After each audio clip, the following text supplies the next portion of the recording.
Bureau chief मलकदीम की report के मुताबिक chief of army staff general Syed Asim Munir ने पीर को कहा है कि पाकिस्तान में दहशतगर्दी के वाक़यात में अफगान शहरियों का मुलव्वस होना इलाकाई अमन इस्तेहकाम और अबूरी अफगान हुकूमत की जानिब से दोहा अमन मुआहदे से इनहराफ के लिए नुकसानदेह है। आर्मी चीफ ने इन ख्यालात का इज़हार पेशावर के दौरे के दौरान किया, जहां उन्होंने खैबर पख्तूनख्वा फ्रंटियर कोर के हेडक्वार्टर किला बाला हिसार में यादगार शहदा पर फूलों की चादर चढ़ाई और दुआ की। इंटर सर्विसेज पब्लिक रिलेशंस के मुताबिक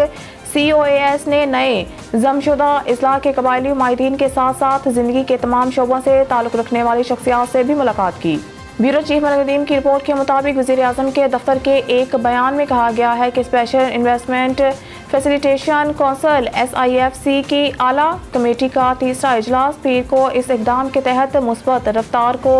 जारी रखने के लिए मुनक़िद हुआ। वज़ीर आज़म शहबाज शरीफ की ज़ेर सदारत इजलास हुआ, जिसमें chief of army staff general Syed Asim Munir, वज़राए आला, वफाकी और सूबाई वज़रा और सरकारी काम ने शिरकत की। वज़ीर आज़म ने मुख्तसर मुद्दत में SIFC के तेज़ रफ्तार ऑपरेशनलाइजेशन और बाहमी ताउन के ज़रिए इसके मौसर काम को सराहा। ब्यूरो चीफ मलकदीम की रिपोर्ट के मुताबिक इस्लामाबाद वज़ीर ख़ारजा बिलावल भुट्टो ज़रदारी ने हफ्ते के रोज़ आलमी बरादरी पर जोर दिया है कि वो मकबूजा जम्मू कश्मीर में भारत की तरफ से इंसानी हकूक़ की संगीन और वसी पैमाने पर खिलाफ वर्जियों को बंद करने के साथ साथ 5 अगस्त 2019 के एक तरफा और गैर कानूनी इक़दामात को वापस लेने का मुतालबा करे। हफ्ता को यौम इस्तेहकाक के मौका पर अपने पैगाम में उन्होंने आलमी बरादरी पर जोर दिया कि वो भारत से सालमाना कवानीन को मनसूख करने के लिए कहे और जम्मू कश्मीर पर अक़वाम मुत्तहिदा की सलामती कौंसिल की मुतल्लका करारदादों पर अमल दरामद को यकीनी बनाया जाए।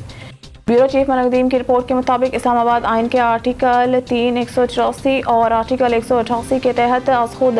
नज़रसानी के दायरे इख्तियार की दस्तयाबी पर सुप्रीम कोर्ट के जजों के दरमियान इख्तलाफात हैं कि वो अपने फैसलों या अहकामात को दोबारा मुलाहजा करने, दोबारा जायजा लेने या एक तरफ रख सकते हैं, जो आखिरकार पहले ही निपटाए गए हैं। नज़रसानी की दरख्वास्तें गुज़िश्ता माह chief justice of Pakistan Amrita Bandial ने जस्टिस काजी फाइज ईसा के केस में क्यूरेटिव नज़रसानी की दरख्वास्त वापस लेने के वफाकी हुकूमत की दरख्वास्त को कबूल करते हुए कहा था कि सुप्रीम कोर्ट ने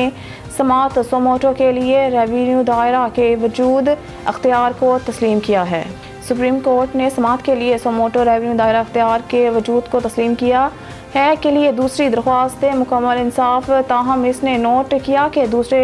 या इलाज के जायजे का कोई वजूद नहीं था। ब्यूरो चीफ मलकदीम की रिपोर्ट के मुताबिक वज़ीर आज़म शहबाज शरीफ ने पीर को चीनी सरमायाकारों को यकीन दिलाया कि वो पाकिस्तान में काम करने वाली कंपनियों के लिए तरीक़ाकार को मज़ीद आसान बनाएंगे। ख़ास तौर पर चीन पाकिस्तान इक़्तिसादी राहदारी की छतरी तले इन पर अमल दरामद करेंगे। पीर को इस्लामाबाद में एक अवार्ड तकरीब से खिताब करते हुए वज़ीर आज़म ने कहा कि वो जानते हैं कि चीनी कंपनियों को माजी की हुकूमत के दौर में माजी करीब में मुश्किल वक्त और मसाइल का सामना करना पड़ा। न्यूज़ स्टूडियो से फिलहाल के लिए इतना ही। मज़ीद न्यूज़ और अपडेट के लिए देखते रहिए ऑन न्यूज़।